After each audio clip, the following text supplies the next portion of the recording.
Happy Tuesday po sa ating lahat. Ako si Benison Estareja. Patuloy pong epekto ng mainit na easterlies o yung hangin po galing sa may Pacific Ocean sa malaking bahagi po ng ating bansa. Ang easterlies ang nagkokos din po ng mga paulan in some areas in the eastern section of our country at magdadala rin ng maalinsangang panahon pagsapit po ng tanghali in other areas pa. Samantala, kapansin-pansin nitong cloud cluster o kumpul ng ulap sa may silangan po ng Mindanao dahil sa easterlies, magkocross po ito dito sa bahagi po ng Mindanao. So make sure po na meron silang dalang payong habang wala naman tayo nakikitang anumang low pressure area or bagyo na papasok ng ating Philippine Area of Responsibility hanggang sa matapos po ang linggong ito. Sa ngayon po dahil sa easterlies, mataas ang tsansa ng ulan sa may Bicol region, gayon din po sa bahagi ng Marinduque, Romblon, and Quezon Province, epekto ng easterlies, kaya't mag-ingat po sa banta ng baha at pagguho ng lupa dahil minsan lalakas po yung mga paulan. Dito naman sa natitirang bahagi ng Luzon, kabilang ang Metro Manila, partly cloudy to cloudy skies in some areas of Metro Manila, Calabarzon, and Mindoro provinces, habang maaliwalas naman ang panahon sa halos buong Northern and Central Luzon, lalo na sa may Ilocos Region, Zambales, and Bataan, at sasamahan lamang po ng mga pulupulong mga paulan. Merong mga areas na hindi naman po ulan dito sa may norte, habang may mga isolated rain showers or thunderstorms sa may Southern Luzon. Kapansin-pansin sa malaking bahagi ng Luzon ang pagtaas ng temperatura. For Metro Manila, the air temperature is between 25 to 34 degrees Celsius. Umaakyat din ang temperatura sa may Baguio City between 17 to 27 degrees. At yung madalas na mga airs na umiinit, kagaya sa may Tuguegarao, posible umakyat sa 33 degrees Celsius. Sa ating mga kababayan po sa may Palawan, fair weather conditions ang iiral, madalas maaliwalas ang panahon pagsapit ng umaga at sasamahan lamang ng mga pulupulong paulan sa may central and southern portion pagsapit ng hapon. Sa may Visayas, pinakamataas ang tsansa ng ulan sa may eastern portion, kabilang na ang northern Samar, eastern Samar, Leyte and southern Leyte. Mag-iingat po sa minsang malalakas na ulan na posible magdulot pa rin ng mga flash floods or landslides. Habang natitirang bahagi ng Visayas, bahagyang maulap at minsan maulap ang kalangitan sa umaga hanggang sa tanghali. May kainitan din po sa tanghali at pagsapit ng hapon hanggang gabi, andyan pa rin yung mga pulupulong mga paulan o mga pagkidlat pagkulog na usually nagtatagal ng 1 hanggang 2 oras. Temperatura sa malaking bahagi ng Visayas, except dun sa may eastern portion, posible umakyat pa rin sa 32 to 33 degrees Celsius. At sa ating mga kababayan po sa may Mindanao, pinakamataas ang tsansa ng ulan ngayong umaga sa may Caraga Region, Davao Oriental, and Davao de Oro dahil pa rin sa easterlies. Kaya asahan yung mga kalat-kalat na ulan na posible pa rin magdulot ng pagbaha at pagguho ng lupa. Habang natitirang bahagi ng Mindanao, bagamat bahagyang maulap sa umaga at madalas cloudy na pagsapit ng tanghali, pagsapit po ng hapon, mataas ang tsansa ng mga paulan at mga pagkidlat pagkulog. Kaya make sure din po magdala ng payong.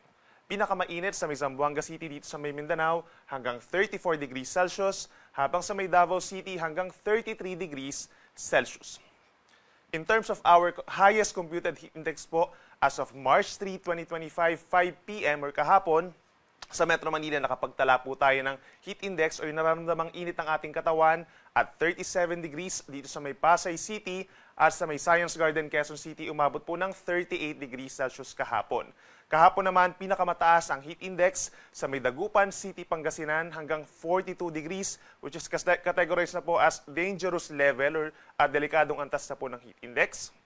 Sinundan na yan ng 41 degrees sa may Zamboanga City, Cotabato City, and Hinatuan, Surigao del Sur, at 40 degrees naman sa may Puerto Princesa City, Palawan. Ito pong lahat ay nasa extreme caution naman or matinding babala na level.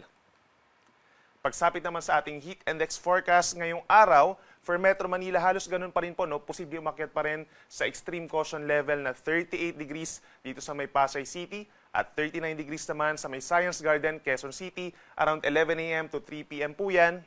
Sa Dagupan City, posible pa rin umakyat sa 42 degrees Celsius ang heat index na siyang nasa dangerous levels pa rin at 40 degrees naman sa may Iba, Zambales, Olongapo City sa Zambales, Calapan, Oriental Mindoro, at Cotabato City. Kaya paalala pa rin sa ating mga kababayan po, lalo na dun sa mga nabanggit natin na lugar, lagi pong uminom ng tubig at magsuot po ng pananggalang sa init gaya po ng payong, sombrero, and make sure na manipis lamang yung ating damit at light-colored po, kumbaga.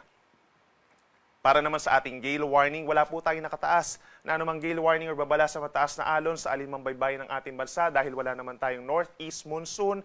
Posible magbalik ang northeast monsoon bukas ng gabi, kaya magsisimula maging maalon po dito sa may extreme northern Luzon. Asahan lamang banayad ang katamtaman for today in many areas of our country except sa may Eastern Visayas and Eastern Mindanao. Then pagsapit po ng Thursday evening, posibleng lumakas pa muli ang northeast monsoon at magkaroon ng gale warning sa may extreme northern Luzon.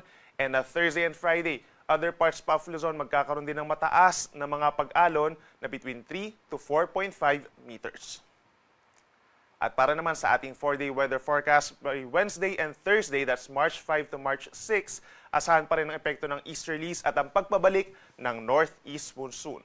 By Wednesday or bukas, asahan sa malaking bahagi ng bansa ang epekto ng mainit na easterlies. May tsansa pa rin ng mga paulan lalo na po sa may parting Mindanao. At pagsapit naman ng Thursday, magbabalik ang northeast monsoon or malamig na hanging amihan sa may northern Luzon. May tsansa ng mga mahina hanggang katamtamang mga paulan sa may Batanes and Cagayan provinces.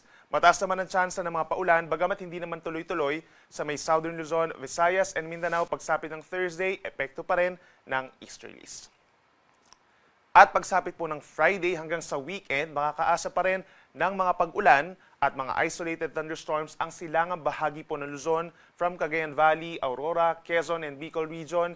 Epekto naman yan ng shear line o yung tagpuan po ng northeast monsoon at ng easterlies.